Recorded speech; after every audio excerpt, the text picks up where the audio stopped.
आंबेगाव तालुक्यातील वळती गावात अखंड हरिनाम सप्ताहाच्या परंपरेला यंदा तब्बल 50 वर्ष पूर्ण झाले.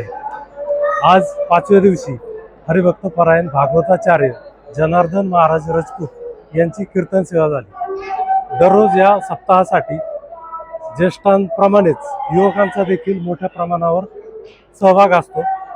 या सप्ताहाविषयी युवकांना नेमके काय वाटते हे आपण आज पाहणार आहोत. तर आपल्या समेत वळती गावातील युवक आहेत. तर रामकृष्ण हरी. रामकृष्ण हरी. या सप्ताहाबद्दल युवक म्हणून आपल्याला काय वाटते? सगळ्यांना रामकृष्ण हरी.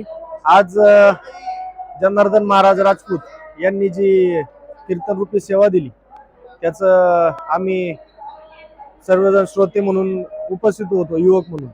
तर या युवक म्हणून आम्हाला या सप्ताहाकडे असं बघायचं की आमच्या वाडवडिलांनी आजोबा पंजोबांनी जी वारसा आम्हाला लाभून दिला या कीर्तन सप्ताहाचा, तो आमच्या वाडवडिलांनी पुढे चालवत आणलेला आहे.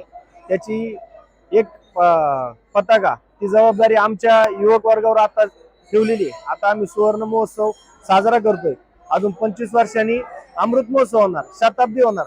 तसंच जनार्दन महाराजांनी सांगितल्याप्रमाणे जोपर्यंत सूर्यचंद्र आहेत तोपर्यंत हा सप्ताहाचा असाच अखंडित स्वरूपात आम्ही चालू ठेवू अशी युवकांतर्फे एक ग्वाही देतो. कारण काळाची आजची गरज आहे की ह्या वारकरी संप्रदायाचा वसा आणि वारसा जपणं हे नितांत गरजेचं आहे. जशा प्रकारे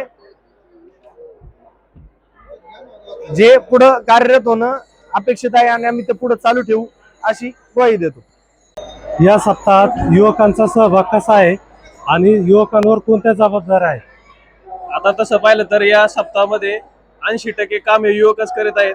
नुसतं कीर्तनामध्ये जे नियोजन असतं ते त्या कीर्तनापासूनच्या नियोजनापासून तर शेवटपर्यंत म्हणजे जेवणाचं नियोजन हे सगळं युवकांकडेच आहे. तुम्ही आता या ठिकाणी आपण कीर्तनाचा आता सोहळा झाला, आपण त्या बाजूला पाहिलं तर 1000 ते 1500 लोकांचं जेवणाचं तिथं बसण्याची एकाच वेळेस बसण्याची सोय केली आहे. तर त्या ठिकाणी 1000 युवक 1000 जे जेवणारे लोक आहेत त्यांना वाढण्यासाठी सगळे गावातले युवक आहे, एक सुद्धा माणूस बाहेरचा नाही.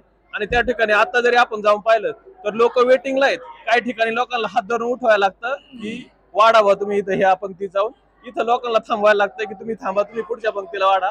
तर असं नियोजन आमच्या गावात आहे आणि आम्हाला अतिशय आनंद आहे की सगळं गाव एकत्र आलेलं आहे. आज शनिवार आहे, उद्या रविवार आहे. तर मुंबई पुण्याकडून देखील मोठ्या प्रमाणात युवक आलेले आहेत. तर सगळ्यांचा चांगला प्रतिसाद या सप्त्यासाठी आहे. आपल्या समेत मुंबईकर उद्योजक दीपक लोखंडे साहेब आहेत. त्यांना या सप्ताहाविषयी काय वाटते? ह्या सप्त्याचे खरं तर आम्ही लहानपणापासून अनुभव घेतलेला आहे. त्यावेळेस सप्त्याला यायचो, म्हणजे झोप यायचो, रात्री झोपायचो मंदिरामध्ये. या पण असा सप्ताह होईल भविष्यात 50 वर्ष असं होईल हे खरंच कधी आम्ही विचारही केला नव्हता. आणि आज पूर्ण गाव, सगळे पक्ष असतील किंवा इतर सगळे मंडळी एकत्र येऊन हे सप्त्याचा जो हे मोठा उत्सव साजरा होतोय. खरं तर आमच्या वळती गावात दिवाळी होते म्हणायला हरकत नाहीये. आम्ही मुंबईत असतो, पुण्यात असतो. आजकाल सोशल मीडियाचे पण आभार मानायला पाहिजे. या सप्त्याचं लाईव्ह आम्हाला रोज कीर्तन असेल किंवा शिवपुराण असेल आमच्या घरात गाड्यांमध्ये नेहमी चालतं. आज आम्ही शनिवार रविवारमुळे इथे येऊ शकलो आणि कीर्तनाचा इथे आम्ही अनुभव आस्वाद घेऊ शकलो. खरोखर हे अमृत महोत्सवासाठी आणि शताब्दीसाठी याहीपेक्षा मोठ्या पटीने व्हावे हे आमच्या सर्वांचा प्रयत्न राहील. आणि युवकांचा हा सहभाग, त्याचप्रमाणे येणारी पिढी ही सुद्धा तितक्याच जोमाने भविष्यात काम करेल ही आम्हाला आशा आहे. रामकृष्ण हरी. आता या सप्ताहात नेमकी अभिमानास्पद काय बाब आहे? ह्या सप्ताहात अभिमानास्पद बाब अशी आहे की पूर्ण गाव एकत्र येऊन सगळं इथं ह्या सप्ताहाचं नियोजन करते. जर असा काही कार्यक्रम करायचा असेल तर पूर्ण गावाची एकी आणि त्यांची एकनिष्ठता यातून ही अशी अभिमानाची गोष्ट आहे की ती आपण आमचा गाव हे करतय. आणि टिळकांनी असं केलं होतं की एक गाव एक गणपती. तसं आत्ता ते शक्य नाहीये. परंतु आता आपण असं करू शकतो की एक गाव एक सप्ताह अशी जर चाल पुढे ठेवली तर एक सामाजिक बांधिलकी जपून राहील.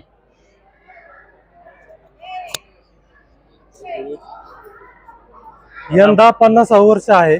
ही परंपरा पुढं टिकवून धरण्यासाठी तुमची काय भूमिका असणार आहे?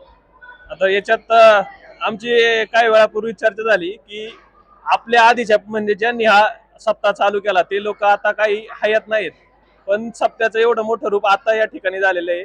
आपल्या आजोबांनी, आमच्या आजोबांच्या आजोबांनी सप्ताह चालू केला, त्यानंतर आजोबांनी पाहिला, आमचे वडील पाहत आहेत. आता इथून पुढच्या काळात आम्हाला तो सप्ताह पाहायचा आहे.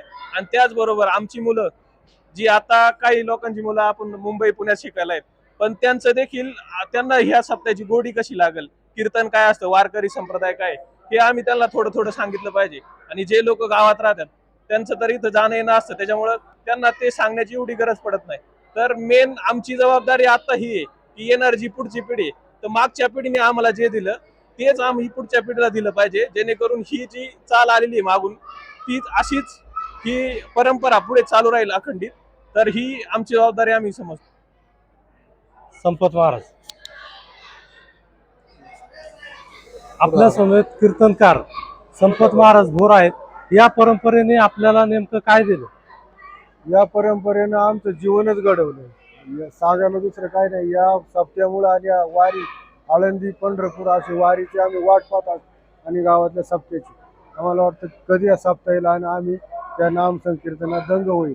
आमचं जीवन संपूर्ण या वारीने आणि या परमार्थाने घडलेलं आहे. सध्या सोशल मीडियाचा जमाना आहे. अशा काळात युवकांना या वारकरी संप्रदायाकडे आकर्षित करण्यासाठी काय करावं लागेल?